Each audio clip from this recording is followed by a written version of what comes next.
Yes, mzigo huu hapa tunaanzia katika safari moja ambayo iliwapeleka moja kwa moja nje ya mji sehemu tulivu Gerard na bibi Jesse kwa ajili ya kwenda kupalilia na kumwagilia penzi lao ili kuendelea kustawi na kuwa jipya.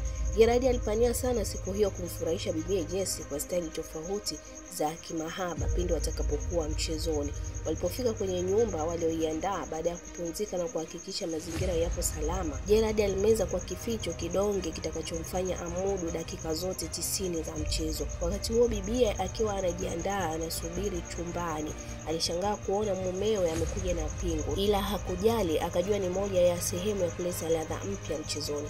Baada ya kumfunga bibi pingu mikono yote miwili akiwa katika kifua cha bibi akijiandaa kwa shughuli, ghafla Gerard alipatwa na heart attack, akakata moto katika kifua cha bibi.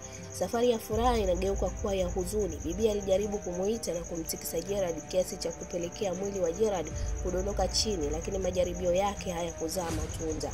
Hata alipopiga kelele za kuomba msaada nazo hazikusaidia kitu, maana wapo nje ya mji mbali na makazi ya watu. Ilipofika mida ya jioni sana, good news ni kwamba Gerard aliamka pale chini alipodondoka. Bibi akapata uheni, lakini bibi alipigwa na butwaa baada ya kuona pale chini kuna mwili wa mtu mwingine ambao huo mwili pia umefanana na Gerard, yani copyright ya huyu Gerard aliyeinuka muda si mrefu. Sasa je, huyu aliyeamka na anapiga story na bibi ni nani, na huyu aliyebaki kalala chini ni nani?